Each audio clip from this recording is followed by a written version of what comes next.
Hello, welcome back to the Tech podcast. Zoya here. This week, we're joined by MIS, McKenzie Intelligence Services, a company using military-grade satellite imagery and expert analysis to help insurers respond faster and smarter to catastrophe events. Joining Matthew is Will Bonner, MIS's Chief Operating Officer and former military intelligence officer, who brings deep insight into how the company delivers near-instant building-level damage assessment after wildfires, hurricanes, and even geopolitical unrest. From tracking smoke damage in LA Palisades fire to analysing riots in New Caledonia and war zones in Ukraine, MIS is redefining how insurers prepare for and respond to large-scale events, with a growing footprint in the US market and beyond. Now let's dive into the conversation. Will, it's great to have you. You are the fourth person from MIS. So the record to break is your founder and boss, I guess, Forbes McKenzie, who had 1,100 people listening to his podcast. Are you a regular podcaster yourself? I'm a big podcast listener, Matthew, but this is my first time live. So yeah, interesting to see how it goes. And I think there'll be some egos involved if I go over Forbes. So I'll have to be careful about how widely I share this. Well, given your background in the military, I'm sure you're very good on comms. So I'm expecting a very high standard from you, Will. But let me just give a bit of an intro to MIS for those who are familiar with the company, and then we can start sort of talking about what's happening more recently. So McKenzie Intelligence Service, or MIS, you're founded back in 2011 by Forbes. As you mentioned, you specialize in providing event response intelligence to the insurance market. You offer estimates of losses pretty much straight after an event has happened. Talk a bit about that before the claims are coming in. Your core platform, Global Events Observer, continuously monitors global events. And actually, you can see those on the website, I noticed, very useful. You've got a whole range of data sources, from the sophistication of satellite imagery and drones to the sort of traditional human intelligence. And the plan is to help your clients understand, take action regarding potential insured losses. You've been with the business, I think, about 4 years, and you are a Chief Operating Officer. How is that? Thanks, Matthew. Yep, 4 years with the business. It's been a really exciting time. Certainly different set of requirements from being a military intelligence officer in Afghanistan, but equally exciting, equally dynamic. And I think we've done so much for the industry over that period as one of the sort of initial cohort zero of Lloyd's lab to the position we are in today, where we're used by some of the largest names in insurance around the world to really help them with a problem. Nat cat losses, which has been driving challenge in the market for several years now. I think this will be the third year, or last year was the third year in the row where we had $130 billion plus worth of losses from nat cats. Solutions like ours help to solve part of that problem, and we're ambitious to do more. So let's just jump straight into some not quite live examples, but as though they were live. So back in, I think, 7th of January this year, you had wildfires starting to erupt in LA, in the Palisades, starting to destroy buildings. Can you talk about what experience your clients would have had from the products you're offering at that time? We'd identified in the days preceding the LA fires, which really broke out on the 7th of January, that the combination of wind and heat and humidity in the area made this a really susceptible area for a conflagration. By the time that people woke up on their desks on the 8th, we had put together a burn footprint, which identified all of their locations that were within that fire perimeter with a damage assessment of destroyed. So our clients woke up to knowing which of their policies and which locations within their policies were impacted and how bad that was. And of course, we saw the Palisades fire there explode really in size over the coming few days, and then subsequent ones in Eaton and Hurst too.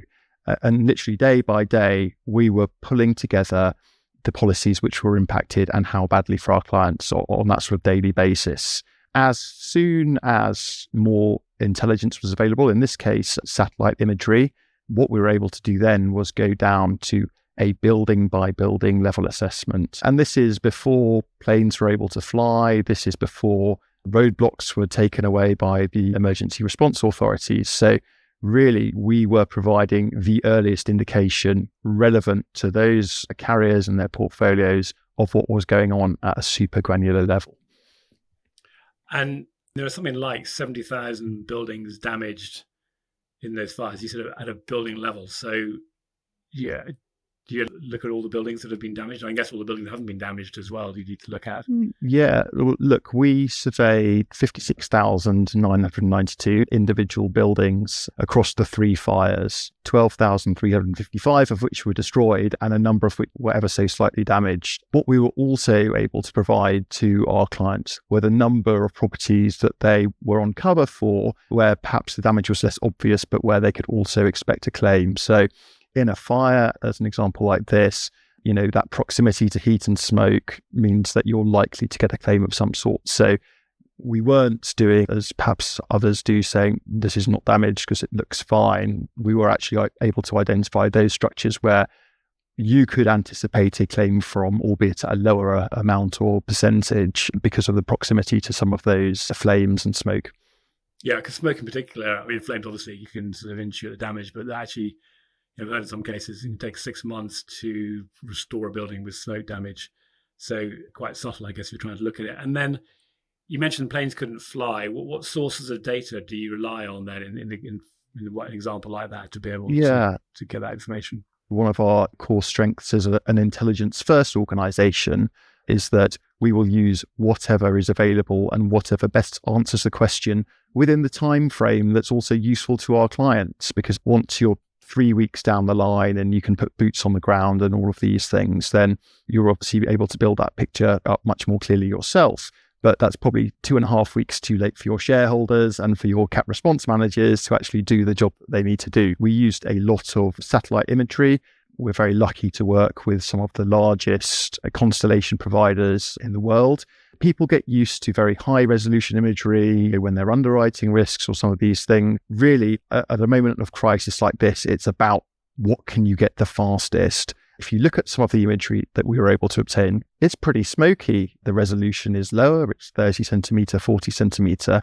And that's really where MIS comes into its own, because the people, and they are people who do this analysis, have spent 20, 30 years looking at this type of imagery. They are experts at doing this.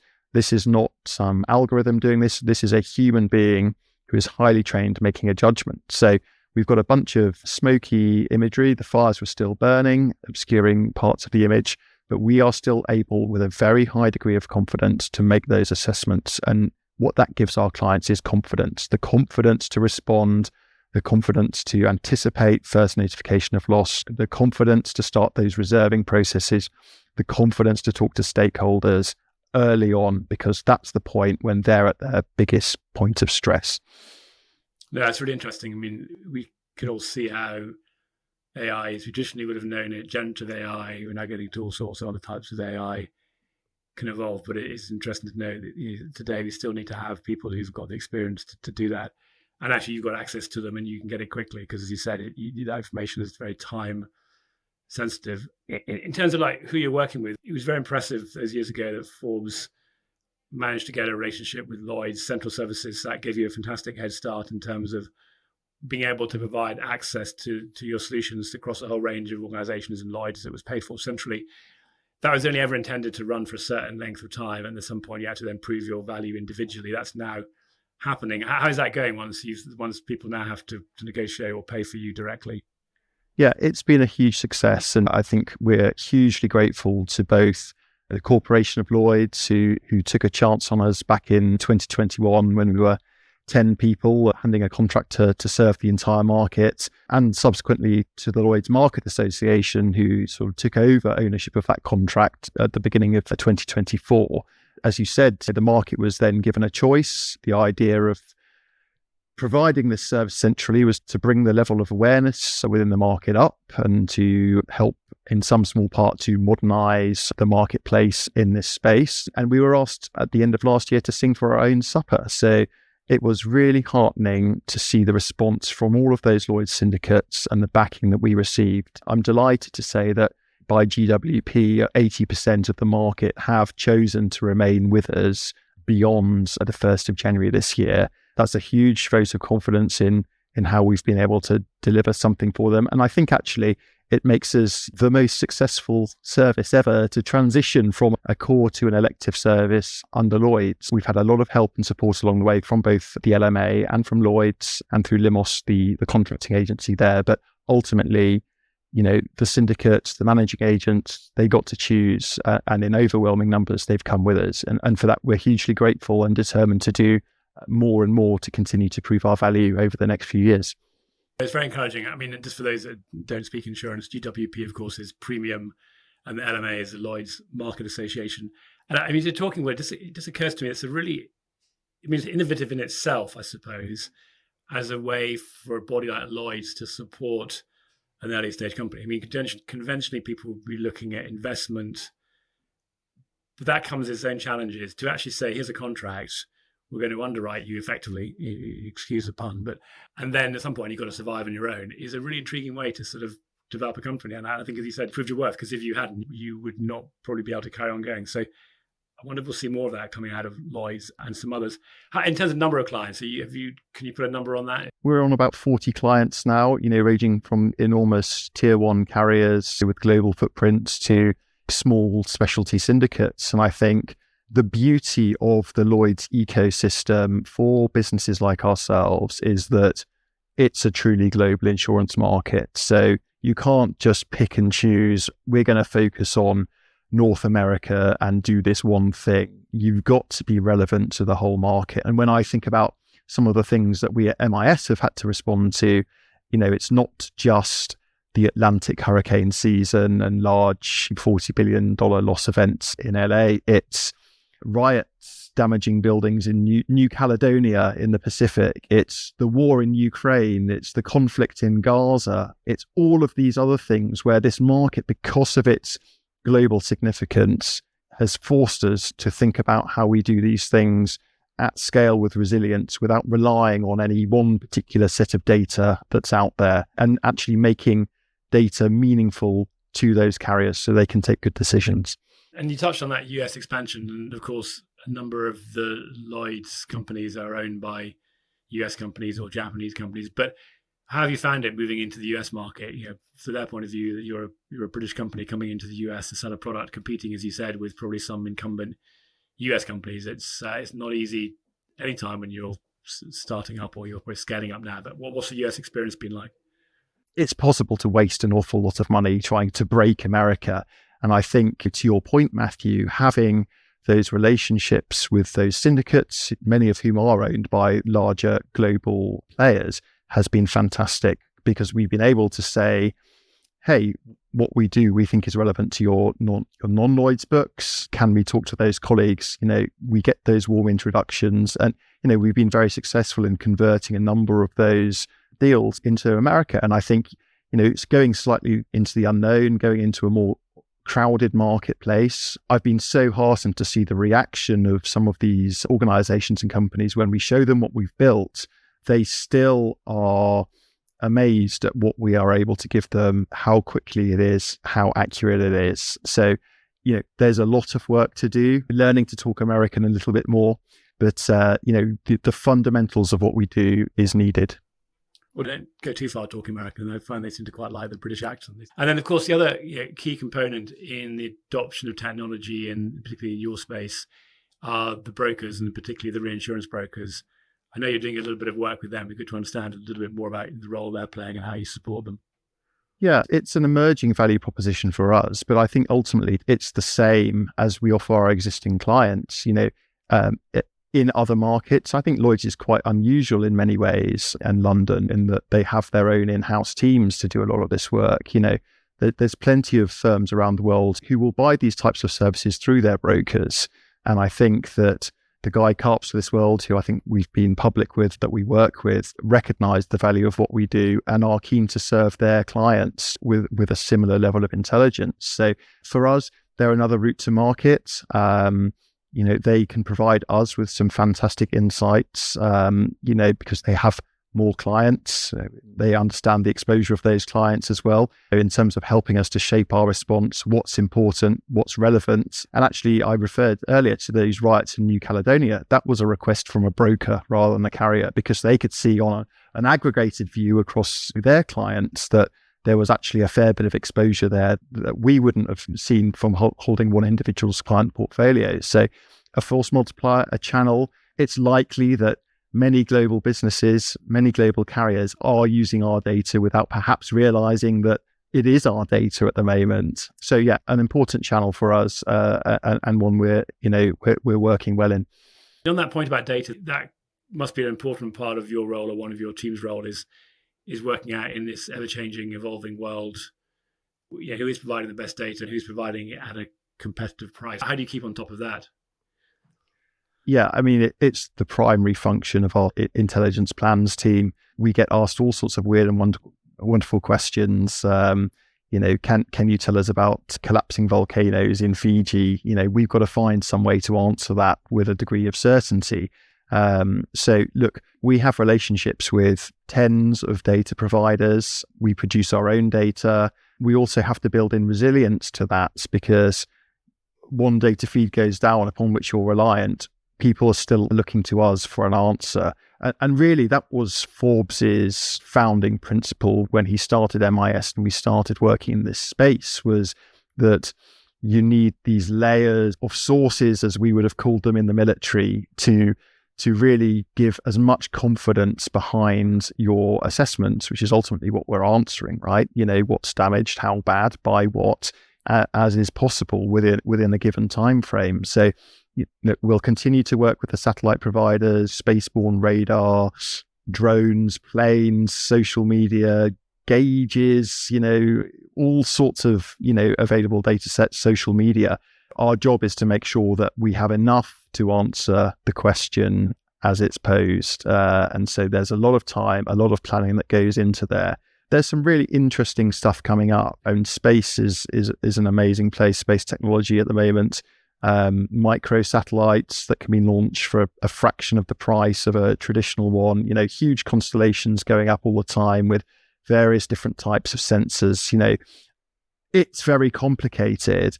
And I think one of our core roles is to make that complexity simple by bringing it back to the question, what's happened, and making that relevant to our clients. We've chosen insurance. I think that vertical kind of strategy is the right one, because there's a whole terminology, a whole linguistics around it that you need to understand in order to really serve that marketplace. But that's ultimately, what we're here for. So there's tons of great data. I think the mistake, and it's a mistake that is newsworthy at the moment potentially, or upcoming, is when you become reliant on any one source. Yeah, I'll talk about that in a minute. You're talking there again. I was just thinking, it's terrible what's going on in Ukraine, but maybe one silver lining is wars do push the development of technology. The drone technology is certainly accelerating very quickly. So when it comes to acquiring information, you mentioned sort of miniature satellites, but the drone technology is getting better and cheaper. So presumably that's also something that you will benefit from in the future for assessing catastrophes, with cheap clusters of drones going out doing some of the image capture.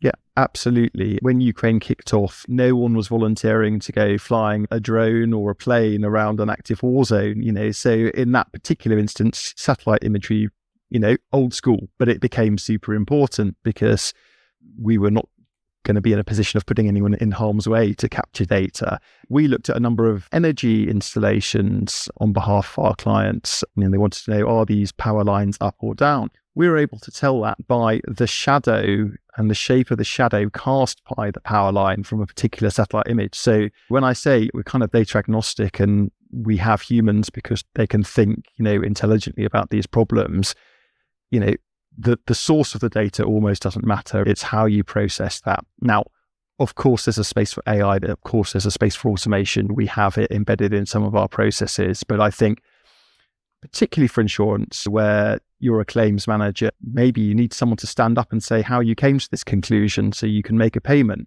Being able to get on the phone to an expert at MIS to say, before I do this, can I check something, or how you've come to this conclusion, I think is still much easier and much less risky than asking an algorithm. Yeah, and then the other one you sort of alluded to, but just to pick up that thread from before, which is the change in the sort of US government's approach to funding data and analytics, whether it's NOAA for hurricanes or USGS for earthquake or FEMA for providing support for the National Flood Insurance Pool.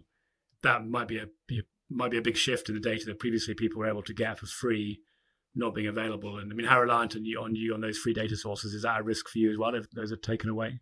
Well, I think this is really interesting. So, of course, we use them because we use anything that we can. If they went away tomorrow, would we be able to respond? The answer is yes. But I think it is certainly something that we've seen as a very rapidly emerging theme this year in 2025 is that people have built solutions or workflows or processes around these single sets of data.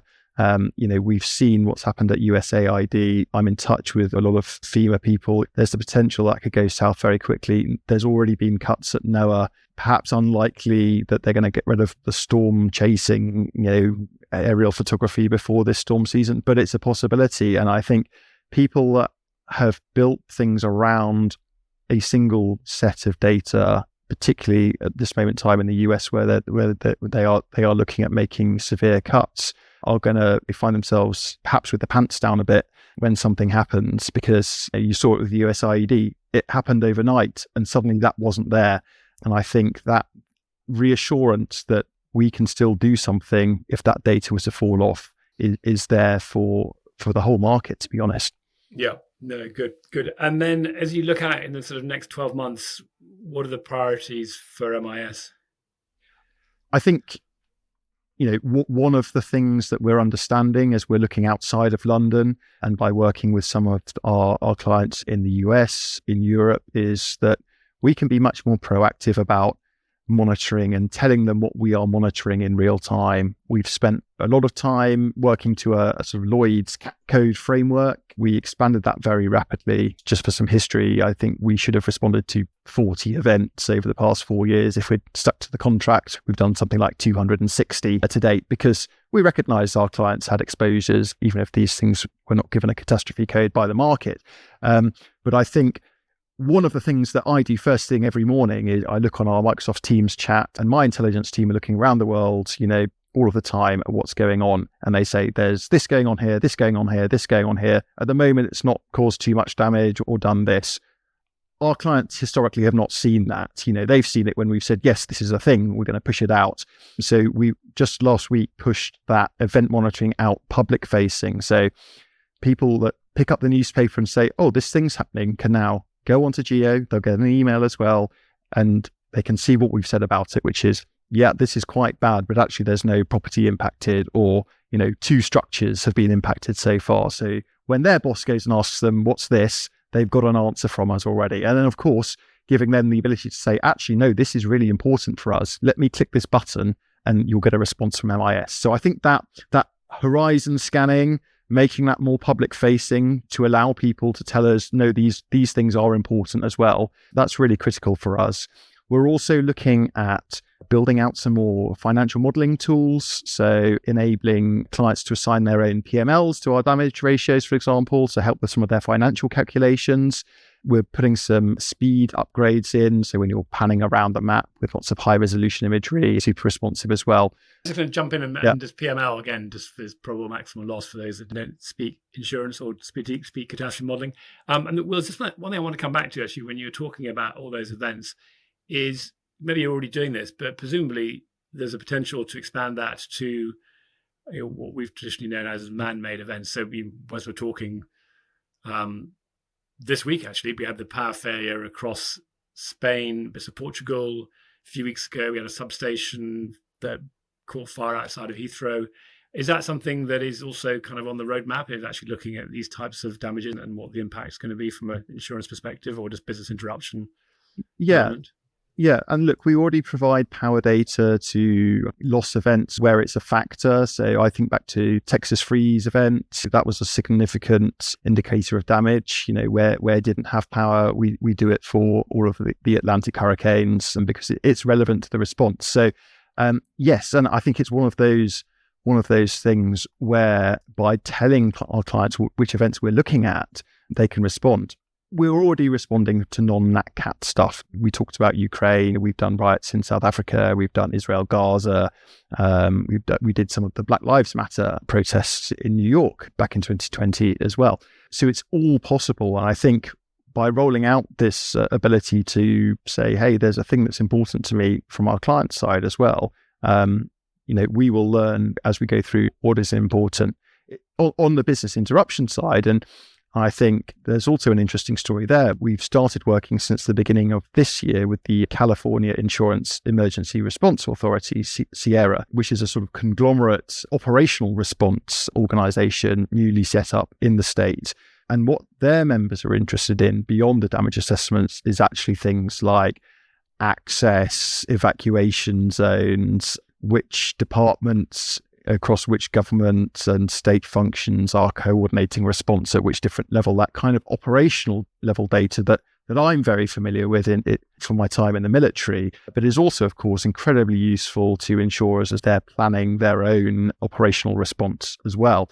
So that kind of data is also something that we are very heavily looking at to see if we can show that it's valuable. And I think one of the great things about still being hopefully small and agile, as opposed to small and not agile, is that we can test these things with our clients. We've had some great hits. We've had some great leaps forward over the past 4 years. We brought out portfolio hosting so people can see what's impacted directly in the system. We brought out building level damage assessments as a standard product for the majority of our events where there's a significant impact. But we've also made a few, wrong turns or had good ideas that didn't work. We had a look at, can we infer from mobile phone data which areas are active and which not? We ran that for a few goes round, and it was difficult for our clients to see value from that. So we've stopped doing that for the time being. But I think it's one of the great things about being a small business with some great clients is that you can try things, you can see if they work, and then you can either make them better and do it, or you can stop and have another think, because not every idea is a brilliant one. But experimentation is so important, not just in small businesses,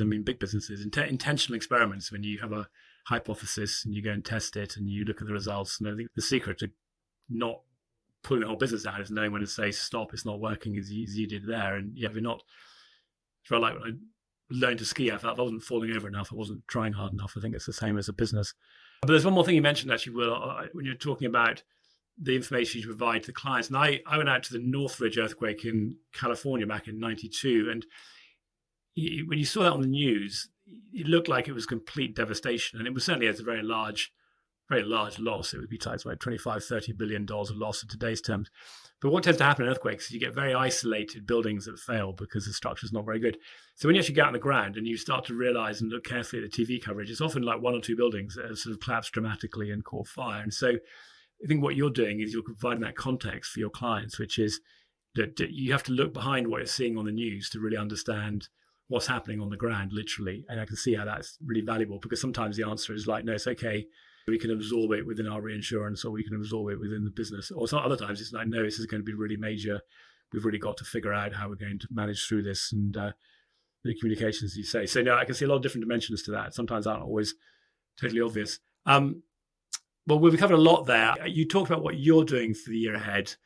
I quite like to get people's prediction, not necessarily around what you're doing, but in this world of fast-moving change, politically, technology, every other way, if we come back and talk in 12 months' time, what would you are confident or would like to take a punt on predicting that we can actually measure, you're quite analytical, measure your success in making that prediction for 12 months?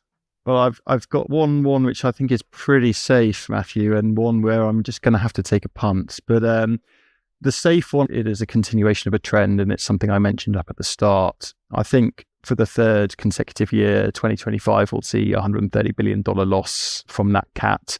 We've got Thomas Schaffenacker from BBC Weather Service coming to talk to us at Lloyd's at the end of this month about his predictions for storm season. But I think with the LA fires in January, it's not going to take too much more to move the needle towards those work. And I think to add on to that, the reinsurance community will cite model underperformance as a key driver of this, particularly in the secondary peril market, wildfires, and will have a nice excuse to try and put up some prices. So I think that's the one I'm pretty confident on. These types of losses, particularly those less well-modelled ones, are not going to go away, and the industry as a whole is still going to need to grapple with this.